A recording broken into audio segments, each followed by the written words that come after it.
Por la señal de la Santa Cruz de nuestros enemigos, líbranos, Señor Dios nuestro, en nombre del Padre, del Hijo y del Espíritu Santo. Amén. Señor mío y Dios mío, creo firmemente que estás aquí, que me ves, que me oyes. Te adoro con profunda reverencia. Te pido perdón de mis pecados y gracia para hacer con fruto este rato de oración. Madre mía Inmaculada, San José, mi Padre y Señor, Ángel de mi guarda, interceded por mí. Haciendo la oración ante el nacimiento, ante el Belén, recordamos lo que nos dice el evangelista San Lucas. Cuando se cumplieron los días de la purificación según la ley de Moisés, llevaron a Jesús a Jerusalén para presentarle al Señor, como está escrito en la ley del Señor. Todo varón primogénito será consagrado al Señor.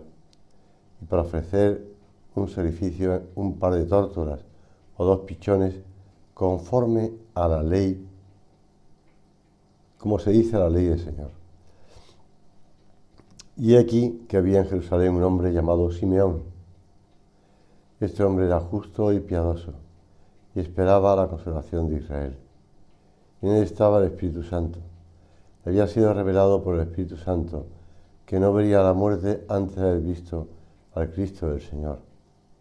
Movido por el Espíritu, vino al templo, y cuando los padres introdujeron al niño Jesús para cumplir lo que la ley prescribía sobre él, le tomó en brazos y bendijo a Dios diciendo: Ahora, Señor, puedes, según tu palabra, dejar que tu siervo se vaya en paz, porque han visto mis ojos la salvación, la que has preparado a la vista de todos los pueblos, luz para iluminar a los gentiles y gloria de tu pueblo Israel. A mí, el anciano Simeón me recuerda pues a tantas personas con edad que ya dicen estar cansadas de la vida.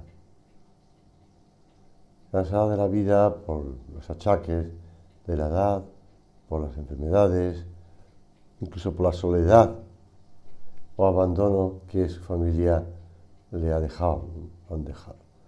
Pues considerad estas personas que el anciano Simeón esperaba. ¿Por qué Dios me tiene aquí? ¿Por qué? ¿Por qué? Pues él esperaba la consolación de Israel. Y en él estaba el Espíritu Santo. Por eso estas personas también tienen que considerar que aunque se cansen un poco de esperar, aunque les parezca que ya la vida no tiene sentido, no tiene razón para ellos, el Señor está con ellos. El Señor, si les permite, quiere que sigan viviendo, por algún motivo será. Con lo cual que recen, que ofrezcan al Señor sus contrariedades, sus achaques, todo, pensando que están ayudando, están contribuyendo a la redención, están contribuyendo a esa bendición, a esa salvación que el anciano Simeón esperaba. Continuó con el Evangelio. Su padre y su madre estaban admirados de lo que se decía de él. Y Simeón les bendijo y dijo a María, su madre: Este está puesto para caída y elevación de muchos en Israel, y para ser señal de contradicción, y a ti misma una espada te atravesará el alma, a fin de que queden al descubierto las intenciones de muchos corazones. Somos conscientes de que Dios, el Señor de la historia, Dios que amó el mundo, que creó el mundo y vio que era bueno, y vio que el hombre era muy bueno, le entregó a su Hijo unigénito, para que todo el que crea en Él no perezca, sino que tenga vida eterna. Nos dice el Evangelio de San Juan. El niño que contemplamos en estos días en Belén es el Redentor del mundo y de cada hombre. Viene en primer lugar para darnos la vida eterna, como anticipo de nuestra existencia terrena y como posesión plena después de la muerte. Se hace hombre para llamar a los pecadores leemos en otra parte del Evangelio de San Lucas. Y también más adelante, se hace hombre para salvar lo que estaba perdido. Lo que estaba perdido. Señor. Y por último, ya San Marcos, para comunicarles a todos la vida divina. Para eso Dios ha nacido, para llamar a los pecadores, para salvar lo que estaba perdido, para comunicarnos a todos la vida divina. Señor, durante tus años de vida pública estabas, por la situación social, política de tu pueblo, a pesar de la opresión que éste sufre por parte de los romanos. Tú no dices nada, o poco, más bien, poco. Tú manifiestas en diversas ocasiones que no quieres ser un Mesías político o libertador del yugo romano. Vienes a darnos la libertad de los hijos de Dios, la libertad del pecado en el que hemos caído y fuimos reducidos a la condición de esclavos. Libertad de la muerte eterna, consecuencia también del pecado. Libertad del dominio del demonio, pues el hombre puede vencer ya al pecado con el auxilio de la gracia. Libertad de la vida según la carne, que se opone a la vida sobrenatural. Lo recoge la congregación, ahora ya no es congregación, pero bueno, para la doctrina de la fe, dicasterio, en la instrucción de la libertad cristiana y liberación del año 1986. Dice así: la libertad traída por Cristo en el Espíritu Santo nos ha restituido la capacidad de la que nos había privado el pecado, de amar a Dios por encima de todo y permanecer en comunión con Él. El Señor, con su actitud, señaló también el camino a su Iglesia, continuadora de su obra aquí en la tierra hasta el fin de los tiempos. La Iglesia no viene a liberar, no viene a sacar la espada contra los poderes políticos, los poderes públicos.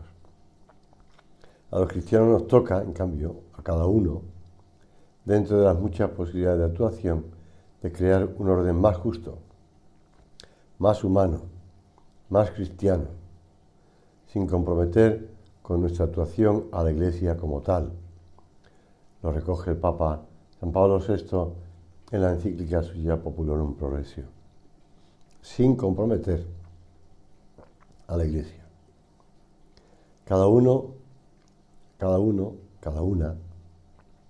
tiene que tener esa inquietud. La solicitud de la Iglesia por los problemas sociales deriva de su misión espiritual y se mantiene en los límites de esta misión. Ella, en cuanto tal, no tiene como misión los asuntos temporales. Vuelvo a citar al dicasterio para la doctrina de la fe en ese documento sobre la libertad cristiana y liberación. Cristo, que afirmó que su reino no es de este mundo, se negó expresamente a ser constituido juez o promotor de la justicia humana. Sin embargo, ni tú ni yo debemos renunciar a poner todo lo que esté de nuestra parte para resolver los graves problemas sociales que afectan hoy a la humanidad. Son palabras del Papa Pablo VI, San Pablo VI. Que cada uno se examine para ver lo que ha hecho hasta aquí y lo que debe hacer todavía. No basta recordar principios generales, manifestar propósitos, condenar las injusticias graves, proferir denuncias con cierta audacia profética. Todo esto no tendrá peso real si no va acompañado en cada hombre, yo si quieres añado en cada mujer, por una toma de conciencia más viva de su propia responsabilidad y de una acción efectiva. Resulta demasiado fácil echar sobre los demás la responsabilidad de las presentes injusticias, si al mismo tiempo no nos damos cuenta de que todos somos también responsables. y que por tanto la conversión personal es la primera exigencia. Me ha venido a la cabeza, contemplando el nacimiento, cómo este Santo Padre, Pablo VI,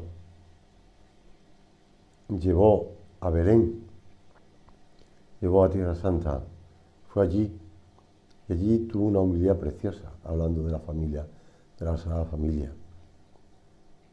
Llevar la paz a todos estos lugares. Por eso podemos preguntarnos en nuestra oración si ponemos los medios y el interés necesario para conocer bien, en primer lugar, las enseñanzas sociales de la Iglesia. A lo largo de los siglos, los papas, te acabo de citar una, Popular Progreso, pero ha habido muchas. San Juan Pablo II también, encíclicas, documentos, hablando de la doctrina social de la Iglesia. Si la llevamos a la práctica personalmente, si procuramos, en la medida en que esté en esa parte, que las leyes y costumbres reflejen esas enseñanzas en lo que se refiere a las leyes sobre la familia, sobre la educación, salarios, derecho al trabajo, etc. El Señor, que nos contempla desde la gruta de Belén, estará contento con nosotros si realmente estamos empeñados en hacer un mundo más justo, en la gran ciudad o en el pueblo donde vivimos, en el barrio, en la empresa donde trabajamos, en la familia donde se desarrolla nuestra actividad. Porque todo empieza por la familia. Algunas consecuencias de este compromiso personal de los cristianos, pues instaurar la justicia y la paz en el mundo, pues eso reside en el corazón humano. Porque cuando el corazón se aleja de Dios, se constituye en la fuente de la esclavitud radical del hombre y de las opresiones a que somete a sus semejantes. Por eso no podemos olvidar en ningún momento que cuando mediante el apostolado personal tratamos de hacer el mundo que nos rodea más cristiano, lo estamos convirtiendo a la vez en un mundo más humano. Y al mismo tiempo, cuando procuramos que el ambiente social, familiar, laboral, en el que vivimos sea más justo y más humano, estamos creando las condiciones para que Cristo sea más fácilmente conocido y amado. Como dirían los matemáticos, es doble implicación. A implica B y B implica A. El apostolado lleva a hacer un mundo más humano y también buscando y procurando que el mundo sea más humano, estamos acercando a las almas a Dios. Me ha venido a la cabeza tantos misioneros y misioneras que están por el mundo procurando pues llevar la doctrina de Cristo y hacer apostolado, pero a la vez también llevan consigo pues cultura, educación y por supuesto procurando ayudar a solucionar los problemas de hambre, problemas de vivienda, problemas de agua, problemas de salud.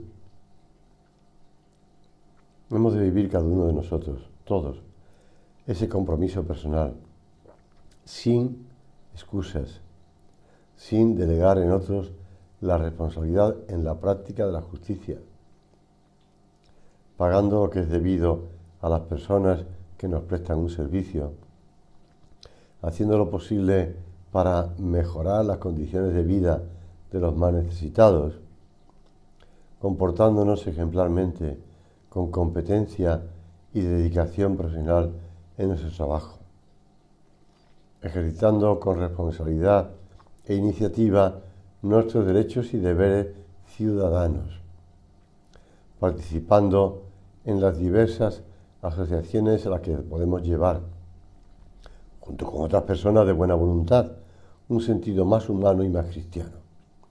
Y esto, aunque nos cueste un tiempo del que normalmente no disponemos, si nos esforzamos, el Señor alargará nuestro día. Pasé recientemente por ese lugar de Extremadura, ya lindando con Huelva, donde, según la historia, pues Santa María, detén tu día. Pues le pedimos al Señor que también alargue el día, que para que podamos ayudar y contribuir.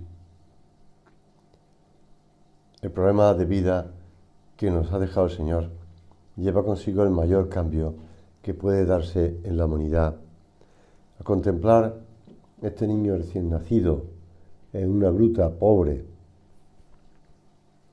pues desangelada, pero a la vez conscientes de que pues esa pobreza nos enriquece, que esa pobreza y ese abandono, porque no había sitio para ellos, en la posada, a nosotros nos da una idea de por dónde tenemos que ir.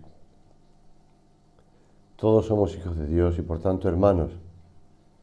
Y esto incide de modo profundo en las relaciones entre los hombres. A todos nos ha dado el Señor los bienes de la tierra para ser buenos administradores, como repetía el Papa San Juan Pablo II.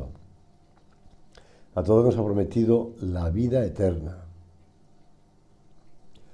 Los logros que a lo largo de los siglos ha conseguido la doctrina de Cristo, la abolición de la esclavitud, el reconocimiento de la dignidad de la mujer, la protección de huérfanos y viudas, la atención a enfermos y marginados. Todo eso son consecuencias del sentido de fraternidad que lleva consigo la fe cristiana. Desde luego no es la Revolución Francesa. Por eso, en nuestro ambiente profesional y social, se puede decir de nosotros que estamos verdaderamente, con nuestras palabras y nuestros hechos, haciendo un mundo más justo, más humano. Con palabras de San José María, recordamos: quizá penséis en tantas injusticias que no se remedian, en los abusos que no son corregidos, en situaciones de discriminación que se transmiten de una generación a otra, sin que se ponga en camino una solución desde la raíz. Un hombre o una sociedad que no reaccione ante las tribulaciones o las injusticias y que no se esfuerce por aliviarlas, no son un hombre o una sociedad a la medida del amor del corazón de Cristo. Los cristianos, conservando siempre la más amplia libertad a la hora de estudiar y de llevar a la práctica las diversas soluciones y por tanto con un lógico pluralismo, han de coincidir en el idéntico afán de servir a la humanidad.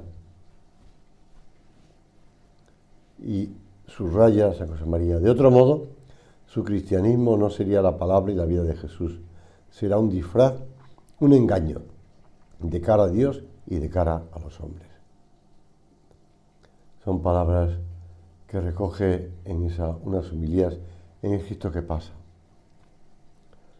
Considera que no son palabras de un planteamiento político, sino de una doctrina cristiana, de fe cristiana. De tal manera amó Dios al mundo que le entregó a su Hijo unigénito. Con la sola justicia no podremos resolver los problemas de los hombres. Hace falta caridad o misericordia, como quieras. Justicia y caridad, caridad y justicia, justicia y misericordia. Con la sola justicia no podemos resolver los problemas de los hombres. Y añadía San José María en esta homilía suya: aunque consigamos llegar a una razonable distribución de los bienes y a una armoniosa organización de la sociedad, no desaparecerá el dolor de la enfermedad. Por mucho que los hombres piensen que están avanzando, no desaparecerá. Es de la incomprensión o de la soledad. Bueno, vamos comprobando que cada vez hay más personas solas. Muchas veces es fruto del egoísmo humano, pero bueno, solas. No desaparecerá el dolor de la enfermedad, de la incomprensión o de la soledad, repito, el de la muerte de las personas que amamos, el de la experiencia de la propia limitación. Es Cristo que pasa. La justicia se enriquece y complementa a través de la misericordia. Por eso el Papa San Juan Pablo II, en la encíclica suya Dives in Misericordia, Dios rico en misericordia, dice: la estricta justicia puede conducir a la negación y al aniquilamiento de sí misma si no se le permite a esa forma más profunda que es el amor plasmar la vida humana. No son palabras vacías, Plasmar la vida humana. Y puede terminar en un sistema de opresión de los más débiles por los más fuertes, añade, o en una arena de lucha permanente de los unos contra los otros. Bueno, mira a tu alrededor. Tanto que se habla de justicia, y lo vamos viendo. O introducimos por medio de la caridad, la misericordia, o si no, todo esto no se resuelve. Es más, no se suaviza, no hay un modo de paliar todo esto. La justicia y la misericordia se sostienen y se fortalecen mutuamente. Únicamente con la justicia no resolveréis nunca los grandes problemas de la humanidad, decía San José María. Cuando se hace justicia a secas, no os extrañéis si la gente se queda herida. Pide mucho más la dignidad del hombre que es hijo de Dios. No ni de la cabeza ese suceso recién acabada la Guerra Civil Española, del 36 al 39, San José María pues tuvo la necesidad de tomar un taxi en Madrid y aprovechó el trayecto pues para hablar con el sacerdote, con el taxista, y pues puso a hablarle de Dios, en el fondo, a hablarle de Dios. Y cuando ya acabó el trayecto, el taxista, después de decirle la cantidad que era el pago por el trayecto, le dijo: ¿y usted estuvo en España durante la guerra pasada? Y San José María le contestó que sí. Y entonces el taxista, con una cara de... bueno, no sabía expresártelo muy bien, le respondió: pues qué pena que no lo hubieran matado. Es duro, ¿verdad? Que una persona llena de odio le diga a un sacerdote que está hablándole de Dios que qué pena que lo hubieran matado durante la guerra, como mataron a miles y miles de sacerdotes religiosos y religiosas, y católicos, por el hecho de ser católicos. Bueno, el suceso termina que San José María le pagó la carrera de taxi y además le dio pues otro dinero y le dijo: esto para que le compre usted dulces a sus hijos. No podemos pagar mal por mal. No podemos... La caridad sin justicia no sería verdadera caridad, sino un simple intento de tranquilizar la conciencia. Sin embargo, nos encontramos con personas que se llaman a sí mismos cristianas, pero prescinden de la justicia y se limitan un poco de beneficencia, de limosna, que califican de caridad, sin percatarse de que aquello supone una parte pequeña de lo que están obligados a hacer. Realmente la caridad, decía San José María, en este caso en Amigos de Dios, que es como un generoso desorbitarse de la justicia, exige primero el cumplimiento del deber. Se empieza por lo justo, se continúa por lo más equitativo, pero para amar se requiere mucha finura, mucha delicadeza, mucho respeto, mucha afabilidad. Van complementándose la justicia y la caridad. Examínate como yo estoy haciendo delante del Señor, ese niño dormido en los brazos de su madre. La mejor manera de promover la justicia y la paz en el mundo es el empeño por vivir como verdaderos hijos de Dios. Si los cristianos nos decidimos a llevar las exigencias del Evangelio a la propia vida personal, a la familia, al trabajo, al mundo en que diariamente nos movemos y del que participamos, cambiaríamos la sociedad, haciéndola más justa y más humana. Por eso, los padres tienen una labor fantástica de educación a sus hijos. No solamente enseñándoles a ser agradecidos, a pedir las cosas por favor, a pedir perdón, a dejar que pase el otro delante o la otra, sino además pues a saber compartir. Contaba un profesor del colegio que habían estado a final de curso, después de acabar los exámenes, en Costa de Marfil, que, bueno, pues dieron cuenta de la necesidad que tenían los niños de alimentos allí. No solamente estaban construyendo iglesias ni escuelas, sino que además repartían comida. Y decía, cada uno que recibía un trozo de pan, lo dividía en dos y lo compartía con el que estaba detrás. Recibían poco y daban la mitad. Que eso también lo enseñemos a los demás. El Señor, desde la gruta de Belén, nos alienta a hacerlo. No nos desanime el que nos padezca, que aquello que está a nuestro alcance es quizá poca cosa. Así transformaron el mundo los primeros cristianos, con una labor diaria, concreta y en muchos casos pequeña a primera vista. Y como le decía el anciano Simeón a la Virgen Santísima, dolor, claro, una espada atravesará tu alma, pero también este niño viene a ser para la salvación de muchos. Te doy gracias, Dios mío, por los buenos propósitos, afectos e inspiraciones que me has comunicado en esta meditación. Te pido ayuda para ponerlos por obra. Madre mía Inmaculada, San José, mi Padre y Señor, Ángel de mi guarda, interceded por mí.